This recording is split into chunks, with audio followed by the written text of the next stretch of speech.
plus au 255 également sur la TNT, mais vous pouvez nous suivre à travers vos téléphones portables également en partant tout simplement sur la page Facebook de Savane TV, tapez Savane TV et vous pouvez suivre l'émission en direct. Alors bonjour à tous et bienvenue à ce nouveau numéro de Bonjour le Faso. Merci de nous renouveler votre fidélité. Vous le savez, nous sommes installés depuis lundi à Pau pour vous faire découvrir la ville de Pau et vous faire découvrir aussi le peuple Kassena.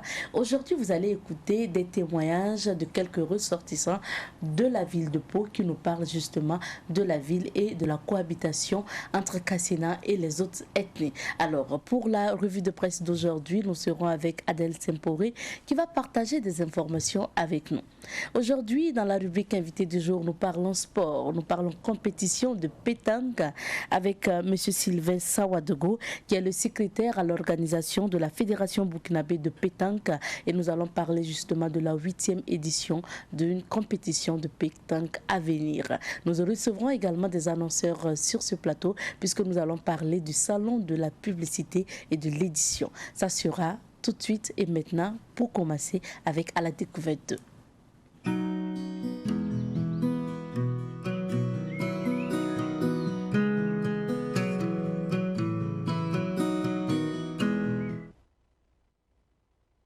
La rubrique à la découverte de cette semaine, vous le savez, c'est Pau qui nous accueille cette semaine pour la découverte de sa ville et puis justement la découverte du peuple Kassena. Alors rappelons que Pau est situé à 145 km de Ouagadougou, c'est dans la région du centre-sud. Alors aujourd'hui, nous allons vous proposer d'écouter les témoignages de quelques ressortissants de Pau qui nous parlent de la ville et qui nous parlent aussi donc de la cohabitation entre les ethnies au niveau de Pau. C'est parti pour les témoignages. Moi, c'est Yegibou Théo Boubacar.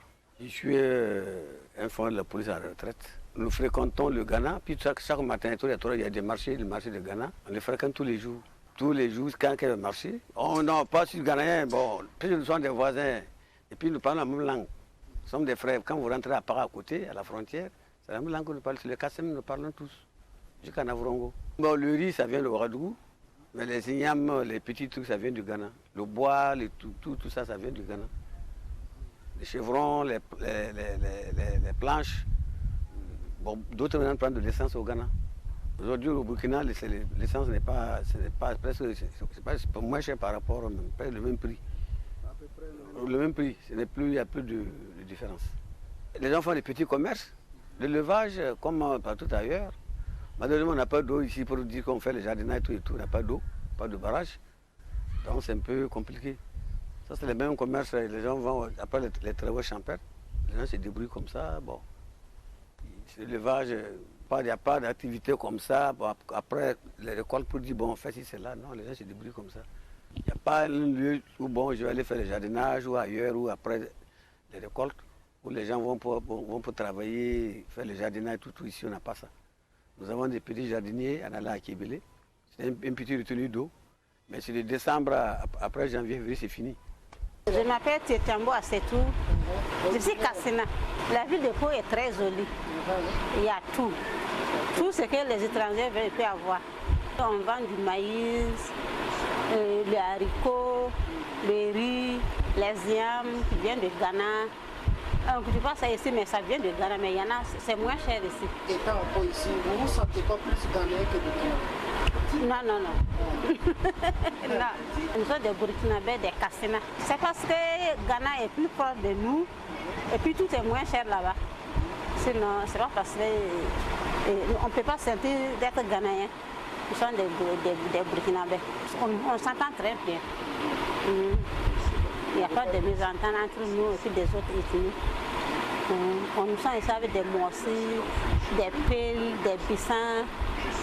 Nous parlons en plaisanterie, mais on nous entend très bien. C'est que ici, il y a beaucoup de choses qui ne sont pas bonnes. Nos enfants partent toujours à Manga. S'il y a des concours, c'est à Manga, ils peuvent passer. C'est ça qui ne me plaît pas pour ici. S'il y a des concours, nos enfants partent à Manga. C'est ça qui ne me plaît pas. Si tu veux un véhicule pour aller à Ouara, c'est plus rapide que pour aller à Manga. Bon, je veux que ça soit ici. Parce que les enfants ne connaissent personne à Manga. C'est pas, il faut aller louer des maisons pour dormir. Moi, c'est Zongo Abdoulaziz. Voilà, je suis de Tangandasouri. Voilà, je suis ici à Pombo. Faire des petits commerces. Ici, on vend des accessoires des femmes, comme les boucles d'oreilles, les chaînes, les bayas et autres, avec les hauts, etc. Moi-même, je peux dire que je suis né à Ouagadougou. Voilà, mes parents sont là-bas. Mais à l'effet, nous sortons tourner un peu. J'ai tourné beaucoup de villes comme Boromo, Gawa, bon, etc. quoi. Mais en arrivant ici à Pau, j'ai trouvé que je peux me caler ici et puis ça marche. Donc, ça s'enlève un peu. Depuis 2010, je suis à Pau. En tout cas, on ne se plaint pas, on rend grâce à Dieu. On s'entend bien. Depuis, je suis là, 2010, 10 ans, c'est pas 10 jours. Il n'a jamais eu de problème avec les habitants de Pau. Au niveau des prix dans le commerce, on débrouille. Comme billets lait, biana, on se débrouille un peu. Mais dans les causeries et autres, bon, c'est pas facile. Nos impôts, on part payer nous-mêmes. Dès qu'ils arrivent le débit, on nous donne les factures et autres, là, nous on part donner et puis il n'y a même pas de problème. Ce que j'allais demander, c'est au niveau des boutiques. Parce que là où vous nous constatez même, bon, on est dans une parcelle. On est là assis, mais on ne sait pas le... Bon, à la longue, qu'est-ce que ça va aller, quoi? Si ils pouvaient faire beaucoup de choses, comme les petites boutiques qu'on constate au niveau de Koubri, Combisserie, on a vu là-bas, il y a plein de boutiques de mairie. Voilà, s'ils pouvaient faire ça un peu au bord du goudron. Ici, on a vu, ils ont fait, mais c'est un peu, ça ne suffit même pas. S'ils arrivaient à faire ça, ça allait beaucoup aider la commerce dans la province de Naouri. On est plein des Ouagalais qui sont venus ici à Pau pour se chercher, on peut le dire. Bon.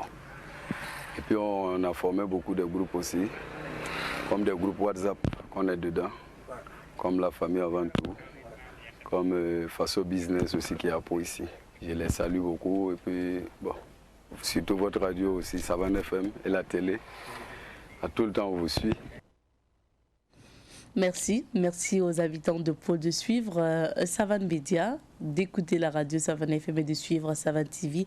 Comme le disait là, un des ressortissants justement, un commerçant qui vit à Pau et qui justement pratique son activité commerciale au niveau de Pau. Nous disons merci à Abdoulaye Kinda qui nous a ramené ces images. Je rappelle que pour la rubrique à la découverte 2, nous nous intéressons à la ville de Pau et nous nous intéressons au peuple Kassina cette semaine et nous disons merci à tous ceux qui ont parlé justement au niveau de notre micro.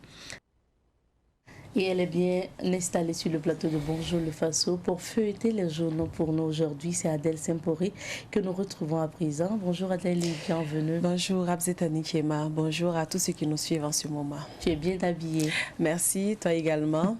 Alors Adèle, qu'est-ce qu'on retient de l'actualité aujourd'hui? C'est parti donc pour la découverte des unes des différents quotidiens que nous avons sous la main ce jeudi et pour découvrir également l'information traitée dans ces journaux. Nous commençons à découvrir la une du journal Le Quotidien qui nous fait le point de l'audience d'hier parlant du procès de l'assassinat du président Thomas Sankara et ses 12 compagnons avec le titre Bossobé Traoré, ancien garde du corps de Thomas Sankara, top aux victimes, une interrogation. Selon l'accusé, si j'étais mort, je serais un héros ou un martyr. À lire également dans Le Quotidien ce matin, compte rendu du Conseil des ministres, éducation au Burkina Faso, l'UNESCO offre des kits scolaires au profit de 600 élèves de la région de l'Est. Aruna Diko à propos de la situation nationale, je doute fort de l'efficacité du forum de réconciliation nationale proposé pour janvier 2022. Autre titre, détenu pour terrorisme, sa femme clame son innocence et demande sa libération. C'est ce que nous confie le journal Le Quotidien. Nous sommes à présent avec les éditions Le Pays qui affiche à sa une ce matin procès de l'assassinat de de Thomas Sankara et de ses 12 compagnons, le médecin militaire Alidou Diébré à la barre aujourd'hui. Bossobé Traoré ne fait que trouver des alibis selon Maître Hervé Kam, avocat de la partie civile. À lire également dans les colonnes du journal Le Pays, le Conseil des ministres, avec quelques informations, le colonel-major Omer Bationo, nommé secrétaire général de la Défense nationale. Dans la rubrique Révélation, crise sécuritaire au Burkina, Tahirou Bari demande à Roch d'aller au front.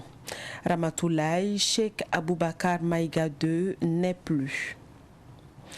Tour du Faso, l'Algérie en jaune, le Burkina Faso en embuscade. Reconvocation des membres du comité exécutif de la FBF, la Fédération burkinabé de football. Le président Lazare Bansé est dans la légalité selon les ligues, districts et clubs féminins. Marathon Palga du Grand Ouaga, rendez-vous pris pour le 18 décembre prochain.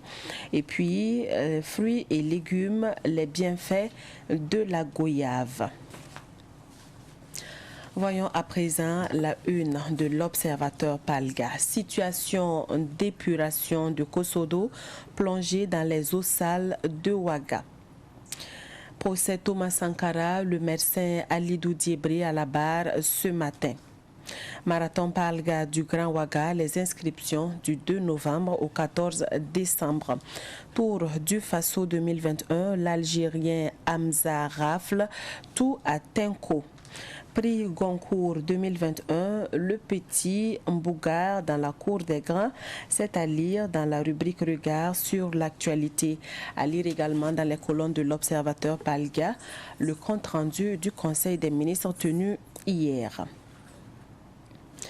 Aujourd'hui, au Faso nous propose comme titre rapport Oxfam sur les inégalités, le Burkina Faso classé 60e sur 158 pays dans le monde.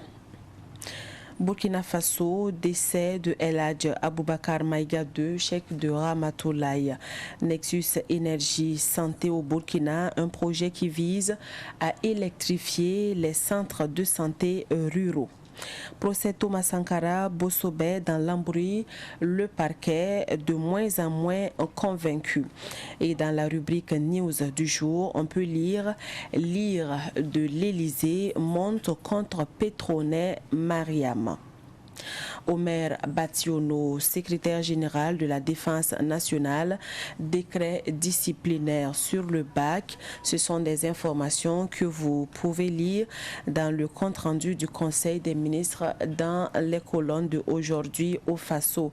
Et toujours dans ce journal, Mbougar Sarr, lauréat du prix Goncourt 2021, 100 ans après Batouala, l'Afrique subsaharienne, enfin.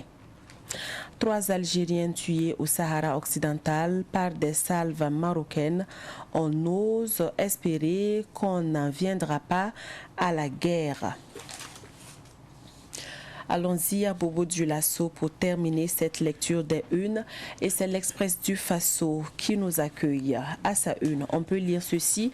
Personnes affectées par le barrage de Samandeni, des ménages réclament toujours leurs droits.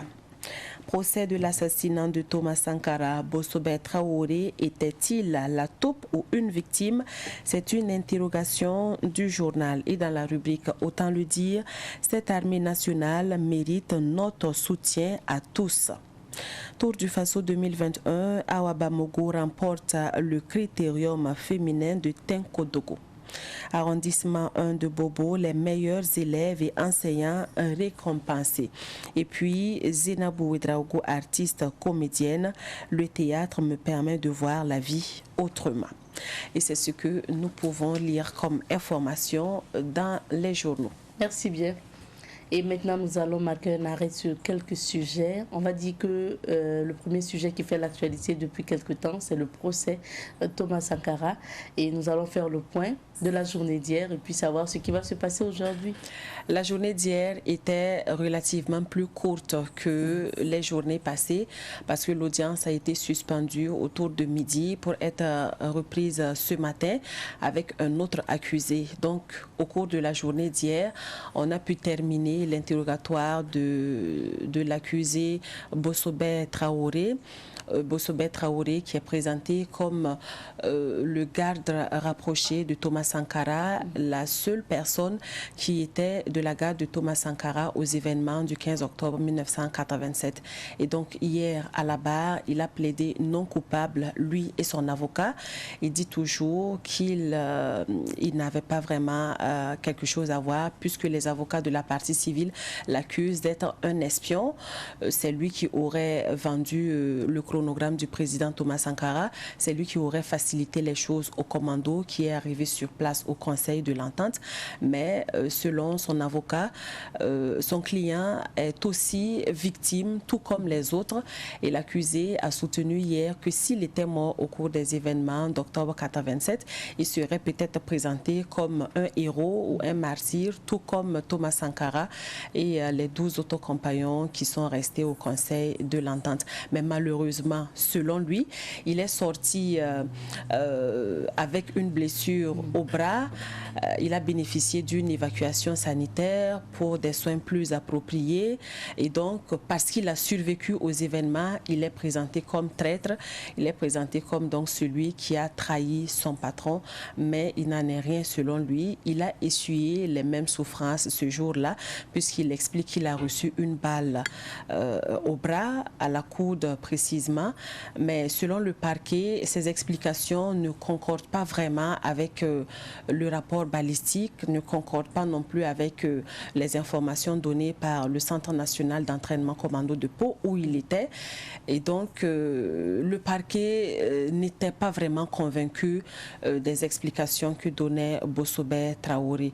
Mais selon son avocate, l'évacuation sanitaire dont a bénéficié son client entrait juste dans les procédures normales, puisque la procédure a suivi les règles normales et l'évacuation sanitaire ne s'est pas faite immédiatement après les événements du 15 octobre 87. C'est bien avant, dans le mois de décembre, qu'il a bénéficié donc de cette évacuation sanitaire. Et donc, on ne pourrait pas parler d'une personne qui aurait trahi le président Thomas Sankara et les autres compagnons qui y étaient. Mais les avocats donc, de la partie civile voient les choses autrement, puisqu'il était le seul à avoir bénéficié de cela. Il a même expliqué devant le parquet qu'il a bénéficié d'une visite de Blaise Compaoré après les événements. Et il a expliqué que la balle qu'il a reçue à la coude venait d'une arme, d'un fusil à pompe. C'est ce fusil-là qui aurait servi à éliminer donc Der Somda et également Abdoulaye Gouem. Et celui qui aurait porté les tirs, ce serait Arzouma Ouedraogo dit Otis, et ce serait lui donc qui aurait tué les deux et lui a été donc blessé.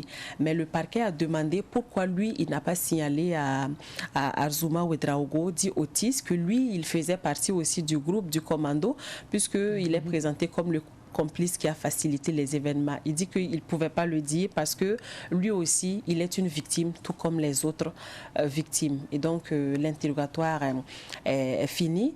Après Bossobé Traoré, ça devrait être le tour de Belemlilga Albert Pascal Sibidi. Mais selon les informations, il pourrait, dans son interrogatoire, citer le nom d'un autre accusé en la personne de Thibaut Ouedraogo. Thibaut Ouedraogo qui souffre actuellement d'un AVC selon l'information donnée par son avocate. Et donc, l'avocate a plaidé que l'audition de M. Belemlilga Albert Pascal Sibidi soit donc décalée pour permettre à son client de se rétablir avant de se présenter à la barre, parce qu'elle estime que avec l'AVC que son client a eu, il ne pourrait pas être en mesure de témoigner. Donc, ce matin à la barre, c'est le médecin-chef Alidou Jean Jean-Christophe Diebré, celui-là qui a signé le certificat de décès du président Thomas Sankara avec la mention mort naturelle. C'est lui qui sera entendu par le parquet. Donc, rendez-vous à la salle des banquets de Ouaga 2000. Lui aussi, il est très attendu. Il est très attendu parce que le fameux certificat de décès du président Thomas Sankara a fait grand bruit. Donc, il est l'un des accusés qui sont vraiment attendus pour ce procès. Et donc, j'imagine que la salle serait peut-être pleine ce matin pour entendre le médecin-chef à l'époque qui a signé donc le certificat. Mais nous, à Savane Média, on vous fera le point au cours de cette journée. Merci. Maintenant, nous allons nous intéresser à la lettre de Tahirou Barry au président du Faso. Tahirou Barry, qui est un ex-ministre du président Roch-Marc Christian Kaboré, qui a démissionné par la suite. Il était ministre en charge de la culture pour des raisons qu'il avait dit personnelles. Il avait expliqué en son temps qu'il avait une autre vision de celle que le président Roch-Marc Christian Kaboré a. Il a dénoncé la malgouvernance et depuis sa démission du gouvernement, Tahirou Barry est passé de critiques à des lettres ouvertes au président du Faso. Après sa première lettre adressée à Roch-Marc Christian Kaboré, il revient avec une autre lettre ouverte adressée au président Kaboré. Une lettre au cours de laquelle il invite le président à aller, mais vraiment sur le terrain, aller au front pour soutenir les soldats qui y sont, pour remobiliser les troupes, pour réconforter les troupes, pour les remotiver, parce qu'il estime que les discours que le président Roch-Marc Christian Kaboré a eu à tenir depuis maintenant 7 ans n'ont pas vraiment un impact sur le moral des troupes et il est temps que Roch-Marc Christian Kaboré passe au moins une journée avec les soldats qui combattent au front dans le cadre de la lutte contre le terrorisme. Il dit que passer une journée avec les soldats au front, ce ne serait pas faire la même chose que le président tchadien Feu Idriss Déby avait fait, aller vraiment à la première ligne de combat, mais passer la journée avec les soldats, discuter avec eux, les rassurer, leur dire que, en tout cas, il y a une stratégie qui est menée pour leur permettre d'avoir la victoire. En tout cas, rassurer les troupes, c'est important selon Tahirou Barry. Et il a aussi invité le président Kaboré, après cette journée qu'il pourrait passer avec les troupes au front, d'aller aussi dans les localités qui sont touchées par les attaques terroristes. C'est important selon lui de rassurer les populations qui y vivent parce que il y a la détresse, les populations fuient les localités qui sont attaquées et si le président effectue le déplacement, ça pourrait aussi montrer que malgré ce qui se passe sur le terrain, on peut toujours emprunter la voie, on peut toujours avoir l'espoir que le Burkina Faso vaincra. Donc c'est la lettre résumée de Tahirou Barry. Ce sont de bonnes propositions à mon sens. C'est important que les troupes qui sont au front sachent que elles ne sont pas seules. Les soldats qui y sont sachent que au plus haut sommet de l'État, il y a ces personnalités-là qui sont de cœur avec eux et qui même effectuent les déplacements pour vivre les mêmes réalités qu'eux. Moi, je pense que c'est très important et j'espère que peut-être le président du Faso écoutera ou peut-être il fera autre chose. D'accord. A priori, moi je pense aussi que aller sur le terrain, ça va surtout permettre au président de toucher les réalités ou d'entendre ces soldats-là. Quand moi je parle de soldats, parce que très souvent quand il y a rencontre, c'est entre les gradés et le président du Faso. Ceux qui sont sur le terrain ne participent vraiment pas. Ils ne parlent pas. Et moi très souvent quand je vois des descentes comme ça, le problème c'est que ces soldats vont se retrouver encore en face de leur chef et du président du Faso et c'est pas sûr qu'ils puissent parler à cœur ouvert et vraiment expliquer ce qu'ils vivent sur le terrain. Parce qu'on sait que vraiment dans le milieu des FDS c'est difficile, ils parlent de hiérarchie, de respect de ceci, de cela. On parle de discipline et tout, donc ils ne pourront jamais dire les choses telles qu'elles sont concrètement au président tant que les responsables sont là. On sait que quand ton chef est là, bon écoute, tu ne peux pas dire ce que tu penses réellement. Donc, si vraiment il y avait un mécanisme qui pouvait permettre au président de rencontrer ces tout petits-là, soldats, parce que c'est eux qui sont sur le terrain, c'est eux qui vivent les réalités. Exactement. Parce que ceux qui sont aujourd'hui des soldats et qui portent des costumes, bon, moi, je ne les considère pas comme vraiment Mais c'est eux qui sont présentés comme les plus grands stratèges. Ceux dont vous parlez, ils sont stratèges.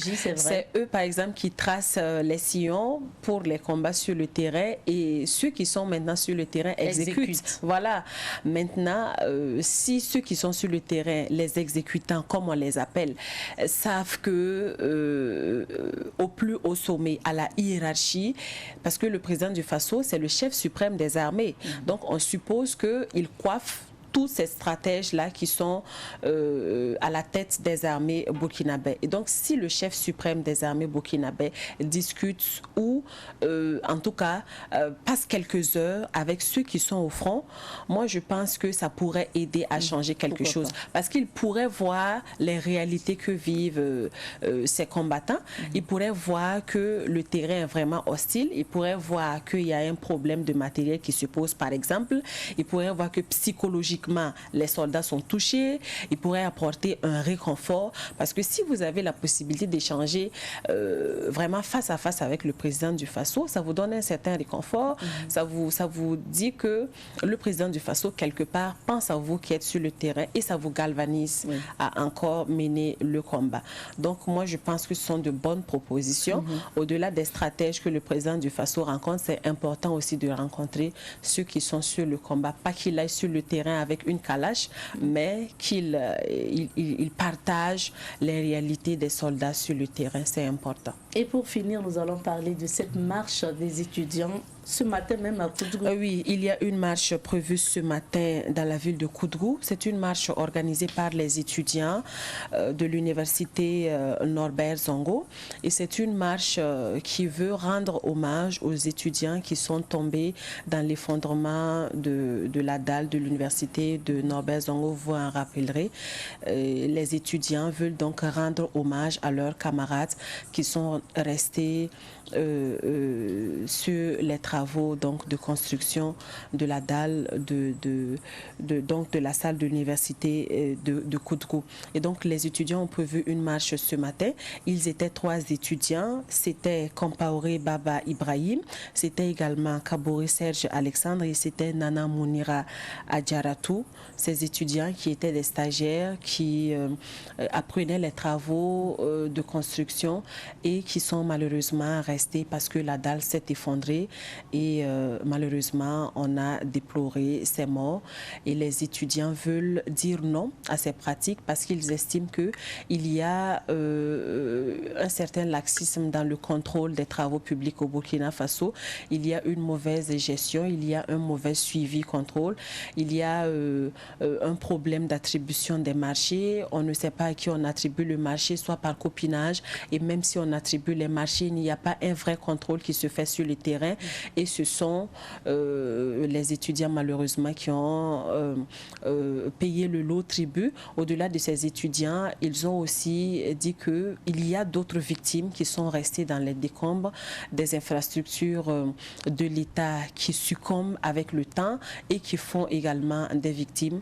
et la date du 31 août dernier est restée vraiment mémorable et les étudiants veulent saluer la mémoire de leurs camarades qui sont restés. Donc ce matin, ils ont prévu une marche silencieuse pour rendre hommage à leurs camarades. Ce sera à Koudrou ce matin. Merci.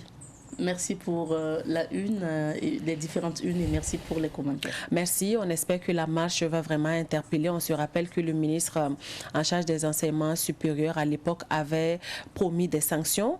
Alkassou Maïga qui avait dit que si lui-même il avait une certaine responsabilité dans ce qui s'est passé, il serait prêt à assumer sa responsabilité.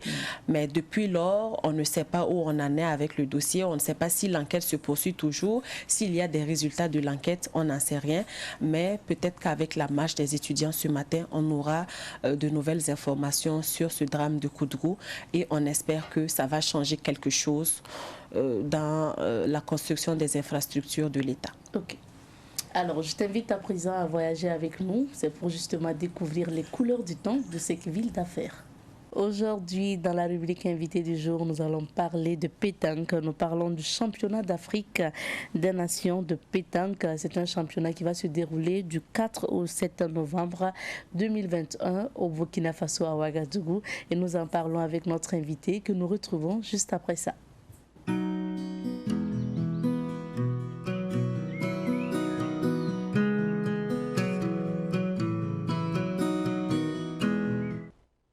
Aujourd'hui, nous recevons pour vous M. Sylvain Sawadgo.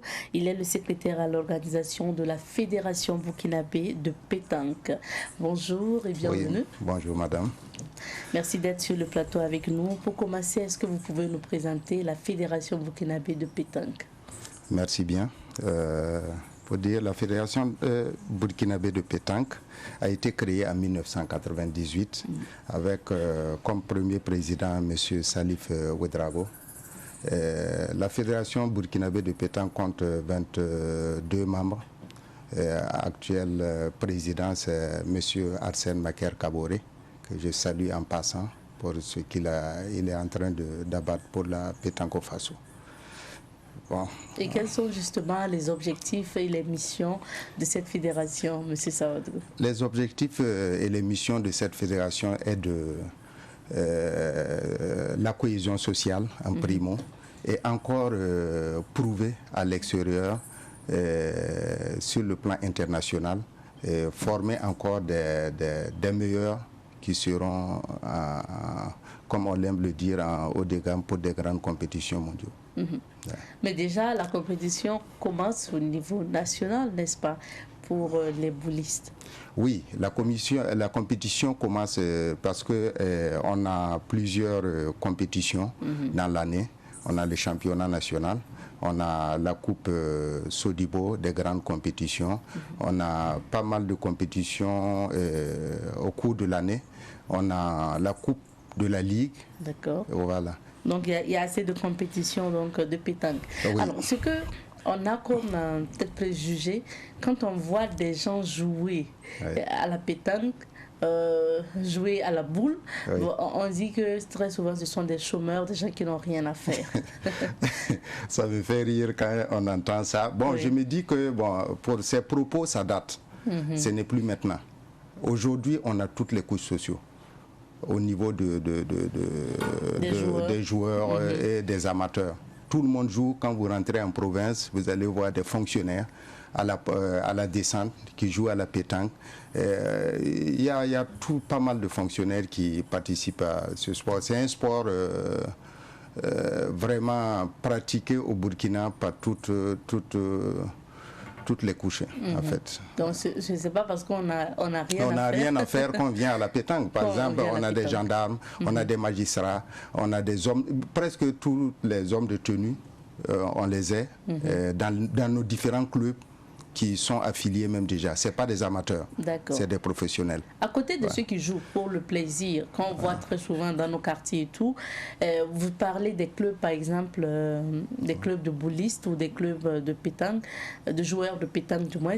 Est-ce que dans ces clubs-là, on a uniquement des personnes qui se consacrent entièrement au jeu de pétanque ou bien ils font autre chose et ils sont dans le club également? La majeure partie des joueurs amateurs que professionnels, ils ont des activités. D'accord, c'est des gens qui ont leur activité, parce qu'on peut pas forcément, peut-être qu'on ne peut pas vivre en fait en étant que joueur de pétanque. Oui, pour le moment, on ne peut pas arriver à là. Pour dire qu'on peut... Bon, puisque actuellement, c'est pas comme un footballeur. C'est pas comme le footballeur qui vit de ça. Mais bon, on espère que dans l'avenir, puisque la pétanque est en train de prendre de l'envol, on espère que dans l'avenir, on aura des professionnels qui vont vivre de ça. On parle de pétanque, on parle de boule.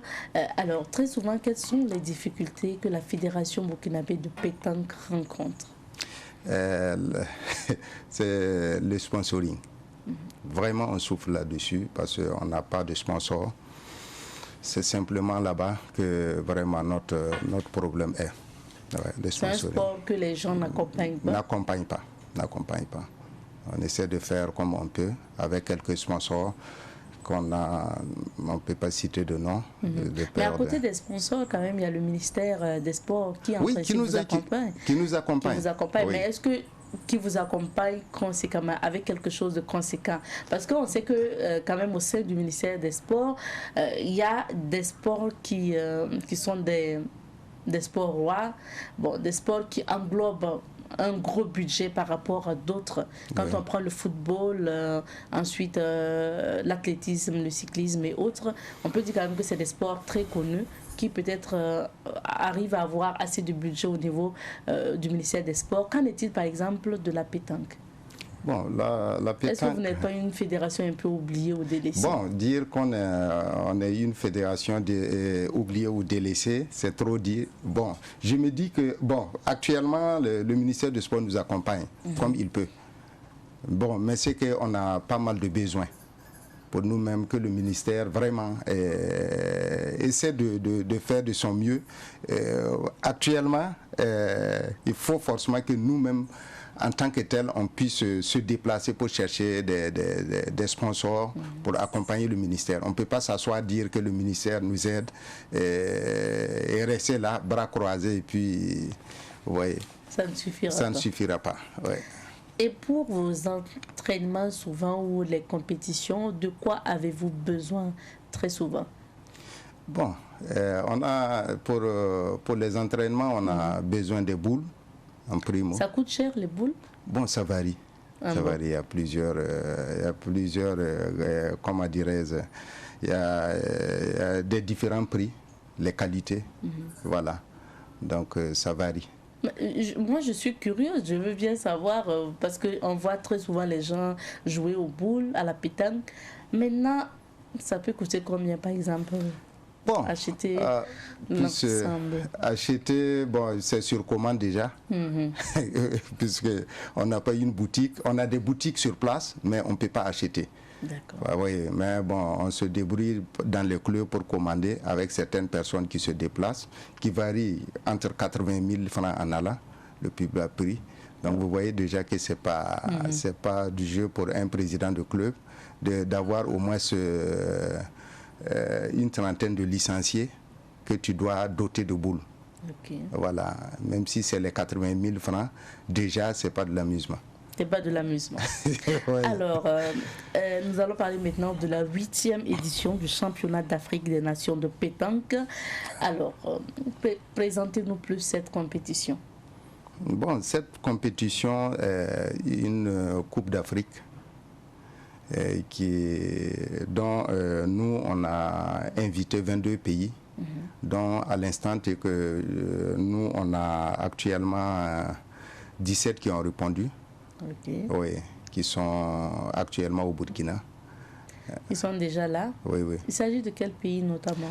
On a comme Algérie, on a Bénin, on a le Burkina, qui est le pays hôte, organisateur, Cameroun, Comores, Côte d'Ivoire, Djibouti, on a la Guinée, Conakry, on a le Mali, le Maroc, le Niger, Mauritanie, Sénégal, Tchad, Togo, et Tunisie.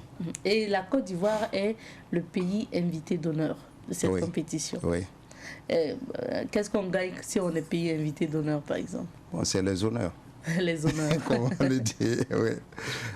C'est les honneurs. Et pourquoi vous avez choisi la Côte d'Ivoire cette année? Bon, choisir la Côte d'Ivoire, non seulement c'est un pays frère, voilà.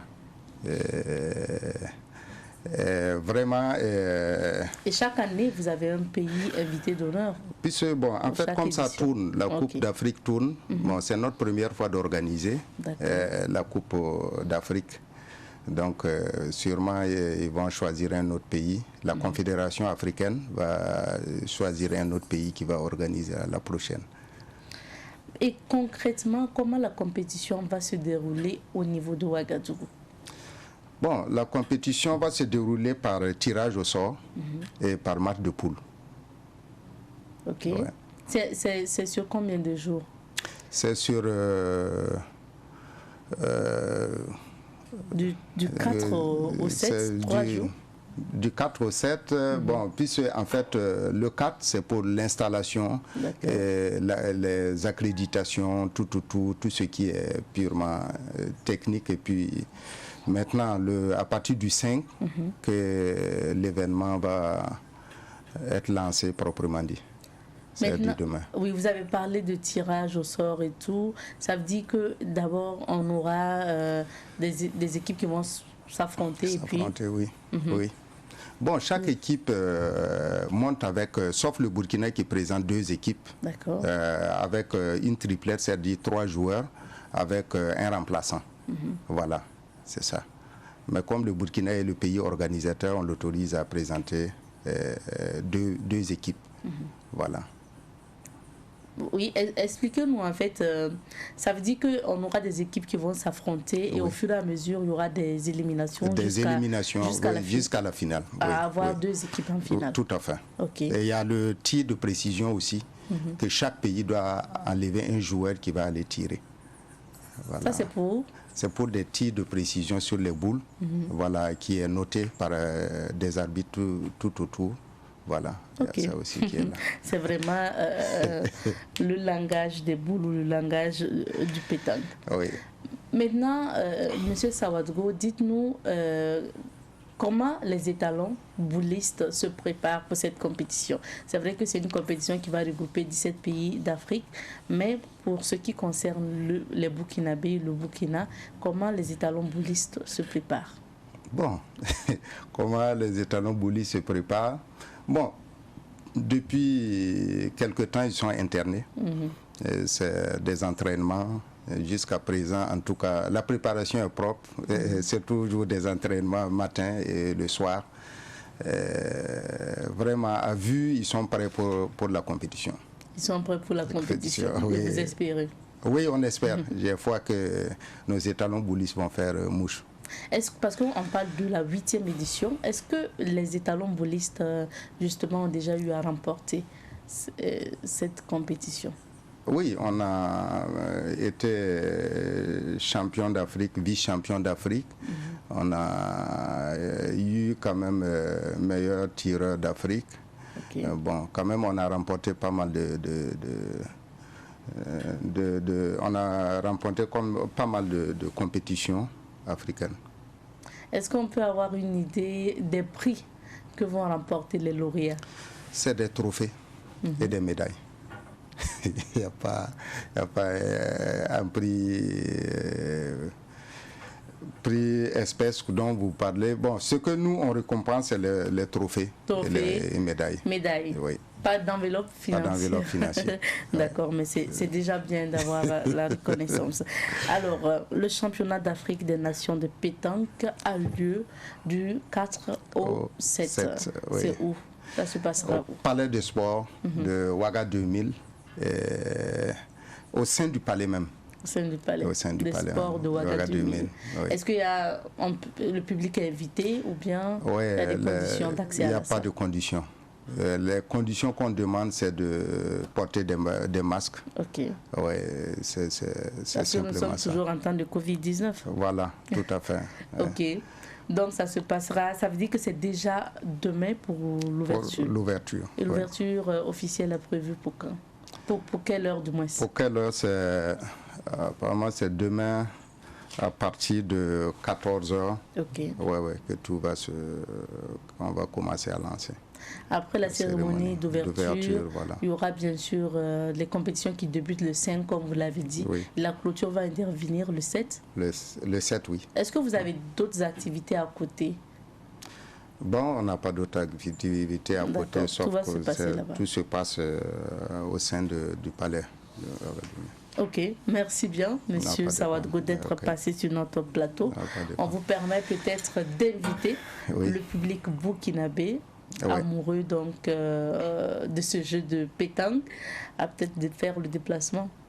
Oui, vraiment, bon, je crois que le ministère avait déjà fait sortir une note pour inviter tout le public, les supporters à venir massivement supporter les étalons boulistes jusqu'à la victoire, car on est sûr de remporter et de se qualifier pour 2022, puisque ça, à l'issue de ça, ceux qui seront qualifiés vont jouer le mondial 2022.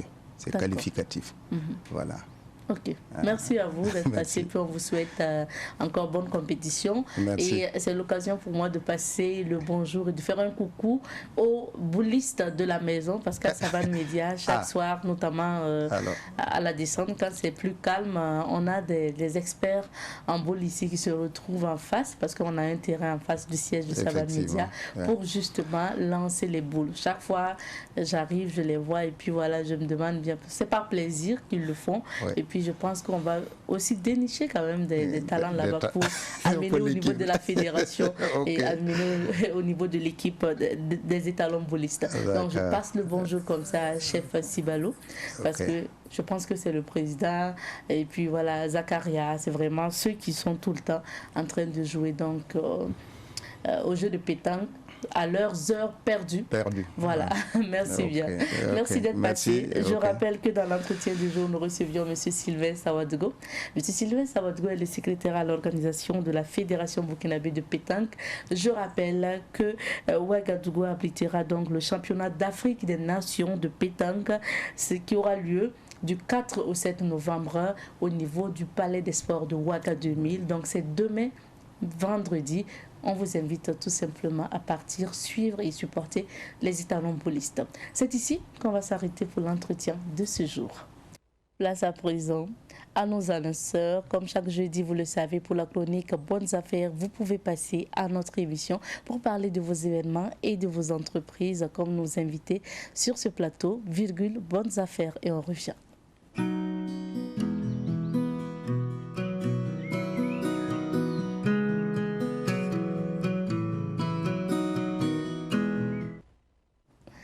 Aujourd'hui, on va parler du salon de la publicité et de l'édition. C'est une première édition et nous en parlons avec les organisateurs de ce salon sur ce plateau. Nous sommes avec M. Yamego Christophe, qui est le commissaire général du salon de la publicité et de l'édition. Rappelons qu'il est le directeur général également de Impulsion Agence Conseil. Bonjour. Bonjour madame. Merci d'être sur le plateau, M. Yamego. On parle du salon de la publicité et de l'édition. C'est ça. Et vous êtes là pour faire la publicité du salon de la publicité et de l'édition. Alors, Monsieur Yamego, déjà pour commencer, votre entreprise Impulsion Agence Conseil, quel est son domaine d'intervention? Merci Madame Nikema de me recevoir ce matin. Merci aussi à notre partenaire Savane Média qui nous accompagne pour la promotion de ce salon. Donc, pour parler d'Impulsion Agence Conseil, c'est une agence conseil en publicité dûment installé et reconnu par le CSC, parce qu'on n'est pas sans savoir qu'aujourd'hui, pour exercer la profession publicitaire, il faut disposer du récépissé délivré par le Conseil supérieur de la communication. C'est une obligation. Donc, Impulsion, qui existe depuis déjà 11 ans, satisfait à cette réglementation de la loi. Donc, nous avons plusieurs domaines d'activité, on va dire. Nous avons le conseil, qui constitue la base même de notre travail. Nous avons la création graphique, nous avons la production, et dans la production, vous avez tout ce qui concerne la production d'audio, de spot télé, spot radio et tout ce qui veut, la conception. Parce qu'en général, nous travaillons avec d'autres partenaires qui sont des maisons de production pour la réalisation. Donc nous faisons tout ce qui est réflexion, et ensuite nous travaillons avec les maisons de production pour réaliser les différents supports. Nous avons aussi le côté digital, où nous nous occupons de l'identité numérique des entreprises, que ce soit sur les réseaux sociaux, la construction de sites web, etc.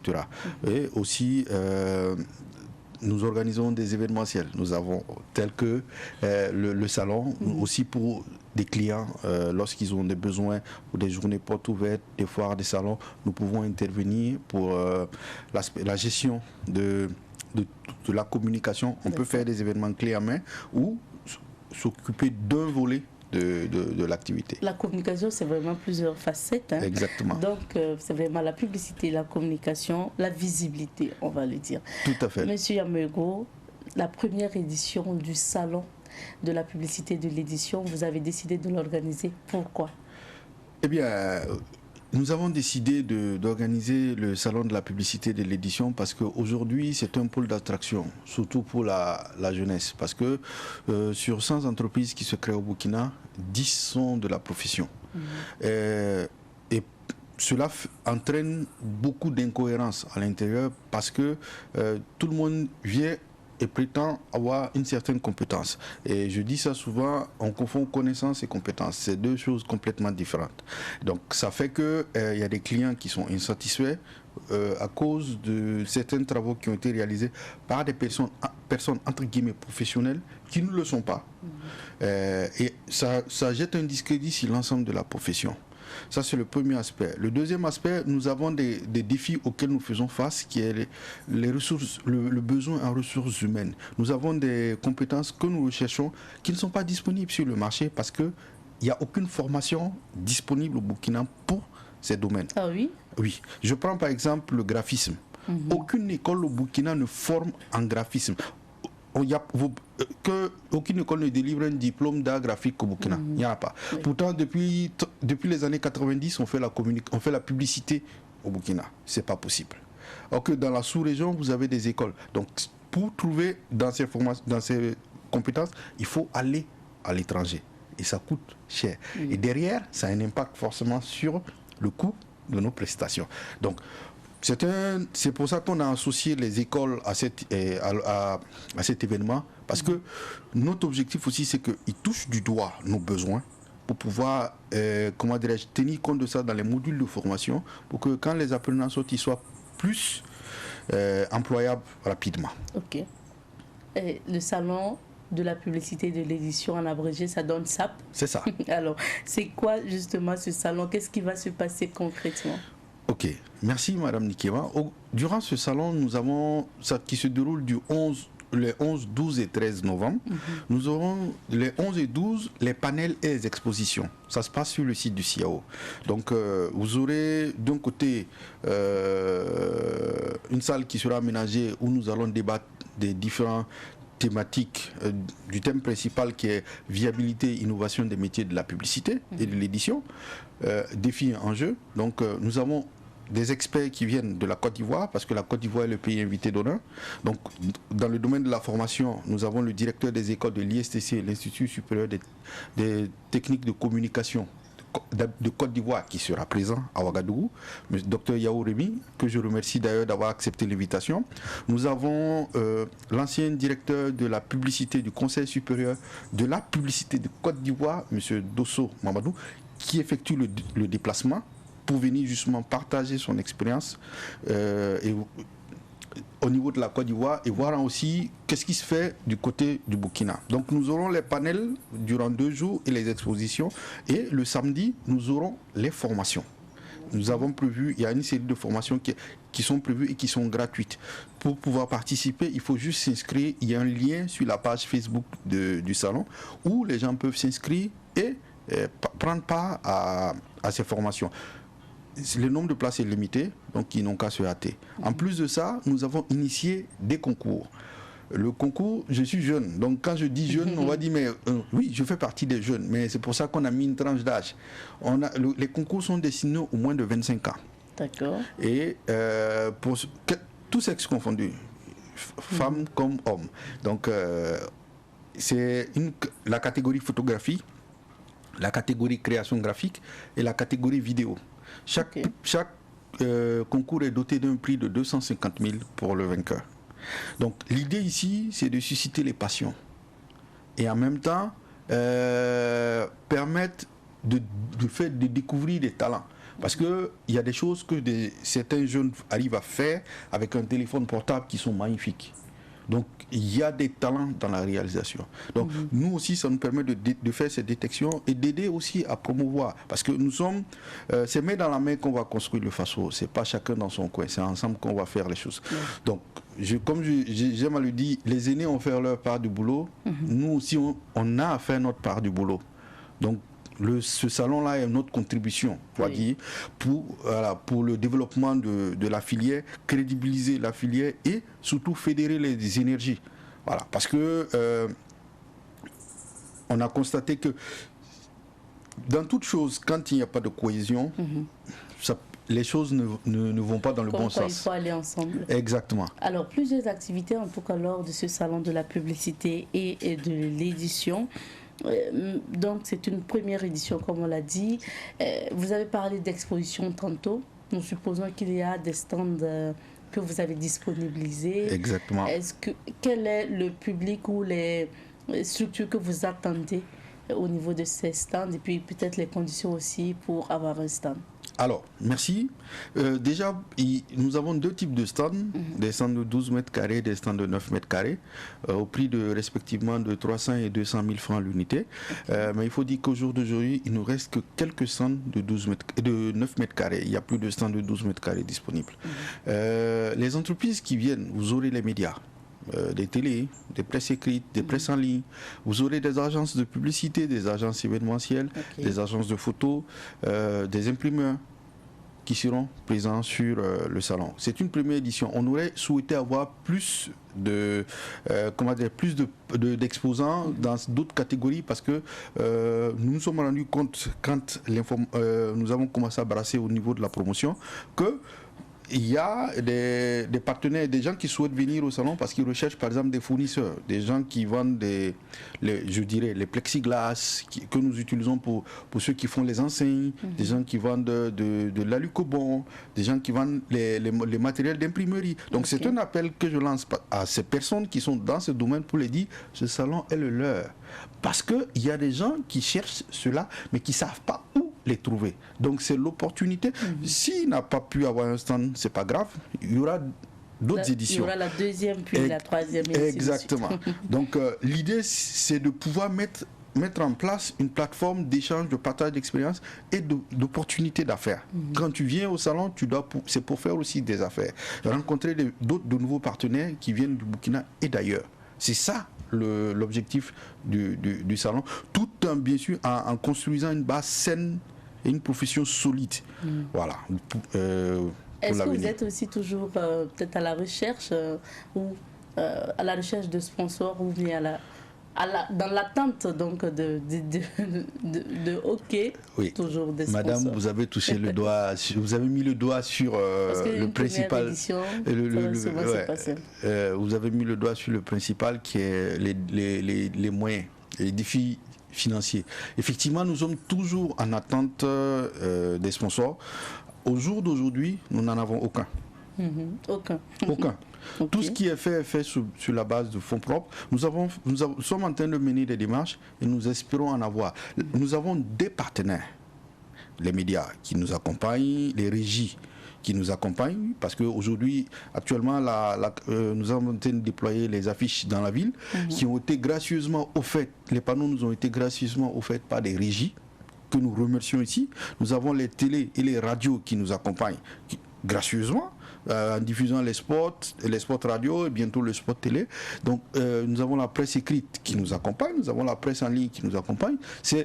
Si on doit estimer, ça fait beaucoup d'argent, mais ce sont nos partenaires qui nous accompagnent parce que tous ceux qui ont accepté de venir ont compris le bien fondé et la lutte que nous sommes en train de mener.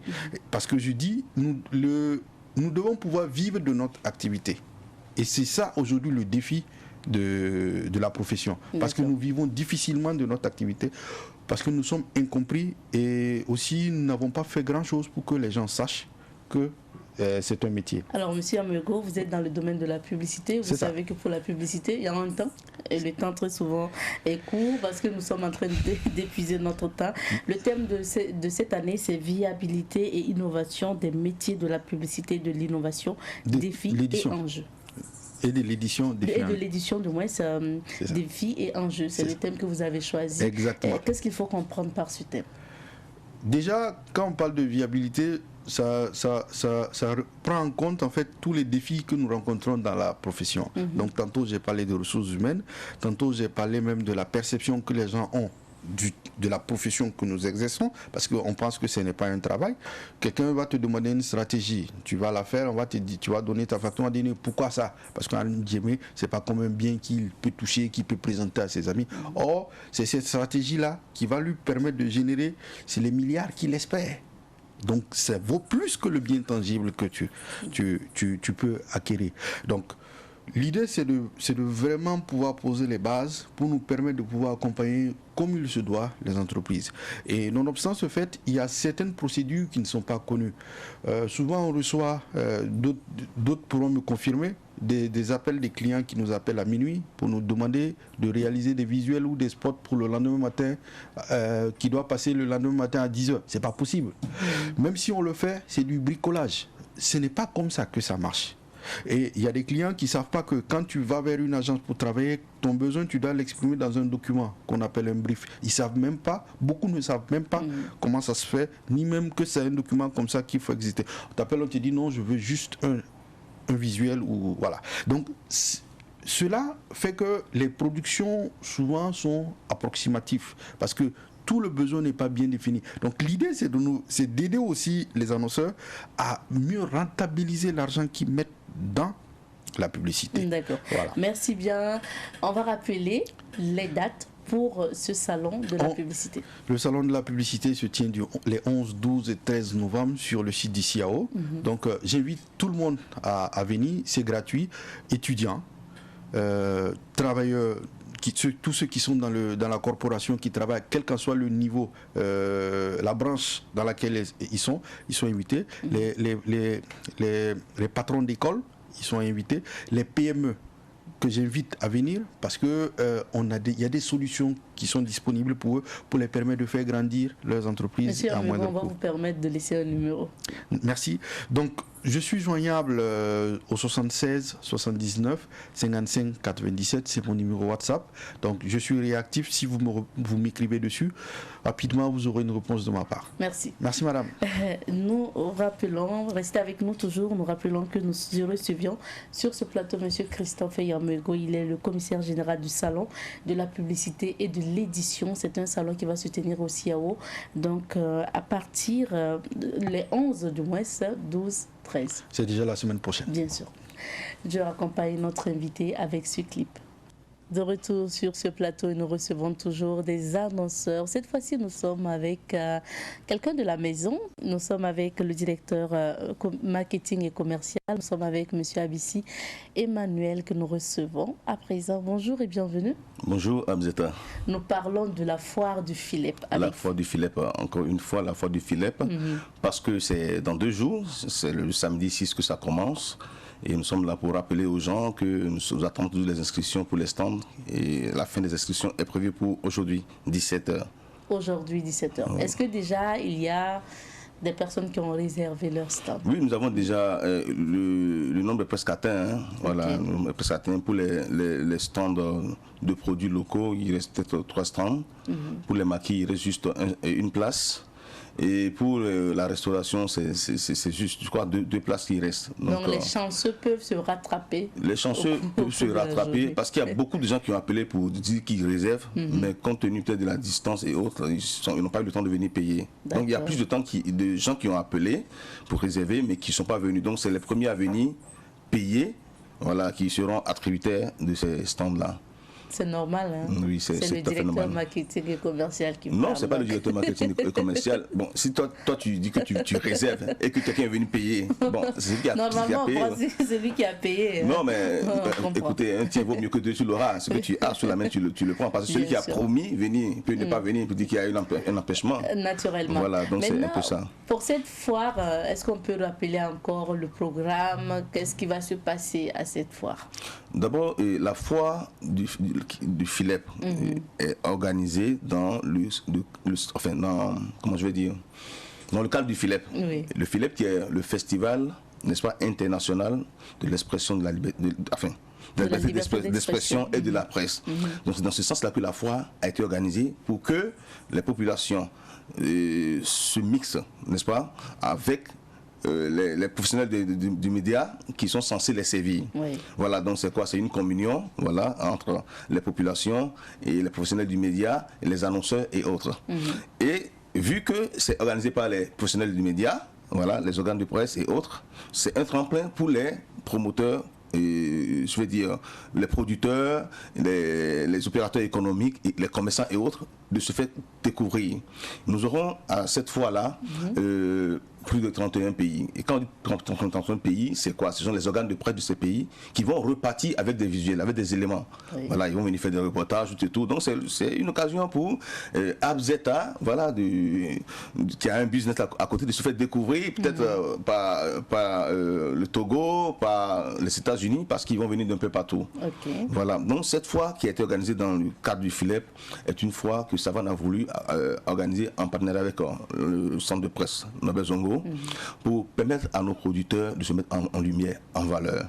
Et cela est ouvert bien sûr à tout le monde. Oui. Voilà, mais l'idée c'est quoi? En cette saison ou en cette période où nous faisons toujours la promotion de la production locale, voilà, nous avons mis l'accent en fait sur cela. Et on a en fait 3 catégories de stands, hein, parce qu'on a les restaurants maquis à part, ceux qui vont venir exposer les produits locaux, et quelque part il y a des professionnels de médias aussi qui auront des stands. Oui, on peut dire ça, peut-être 3. Oui, si on mixe, les maquis et la restauration, oui. Si on mixe les stands ordinaires pour les produits locaux, mais d'autres produits aussi, et pour les PME. Voilà. Il y a le stand aussi pour, comment je veux dire, les professionnels, c'est-à-dire les institutions, là qui sont carrément mises à part. Voilà, parce que c'est en fait le fait de les mettre à part en fonction de leur infrastructure leur permet de sécuriser un peu leurs installations. Parce que les médias, par exemple, Savane va installer un studio voilà, sous le chapiteau pour faire des émissions en direct, des interviews et autres. Okay. Donc c'est un peu ça, ce qui permet de se catégoriser et puis de mettre ces professionnels là carrément à part sous un chapiteau. Donc ça va se passer à partir de ce samedi, voilà, après-demain. Parce que quand on dit le 6, on a l'impression oui, que c'est encore loin, c'est après-demain, c'est-à-dire tu dors aujourd'hui et puis tu dors demain, puis voilà la foi du Philippe qui est là. Donc j'invite les gens à se réveiller, voilà, et pour les réservations, nous avons des gens qui sont passés, et on va peut-être les appeler, et puis c'est eux qui vont avoir les derniers stands. Est-ce qu'on peut avoir une idée des prix des stands ou non? Oui, si. Okay. Voilà, pour les maquis, c'est 300 000. D'accord. C'est 300 000. Pour la restauration, c'est 60 000. Pour les produits locaux et PME, c'est 60 000. Le 9 mètres carrés. Maquis, c'est 12 mètres carrés. Voilà, pour les produits et restos, c'est 9 mètres carrés. Ok. Voilà, vous êtes servi en termes de prix, et puis voilà, vous avez jusqu'à ce soir pour encore réserver des stands. Bon, à la limite. Peut-être que d'ici là, les gens vont appeler et puis ça va finir en fait. Voilà, on va dire à la limite du stock disponible. À la limite du stock disponible, mais bon, on verra bien. D'accord. C'est le comité qui décide. Alors, monsieur le directeur, on va vous permettre quand même de laisser encore les numéros. Oui, laisser les numéros, encore lancer un appel surtout à nos, comment je vais dire, à nos sponsors qui ont validé et qui n'ont pas encore, comment je vais dire, fait le geste qu'il faut. Et voilà. Ça veut dire qu'ils ont validé, ils ont accepté, ils ont accepté. Mais ça n'a pas suivi le geste. Le geste n'a pas encore suivi. Vous savez, souvent les procédures sont longues. Hein. Voilà. Si vraiment ça peut aller jusqu'à ce soir, ce ne serait pas mauvais aussi, quoi. Voilà. Et les institutions qui sont censées nous accompagner, parce que c'est quand même le domaine des médias, donc le ministère de la communication, voilà, avec ses démembrements, je veux dire le ministère de la culture avec ses démembrements, parce que nous faisons quand même la promotion de nos producteurs locaux et autres. Donc, producteurs locaux, ça inclut aussi la culture. Voilà.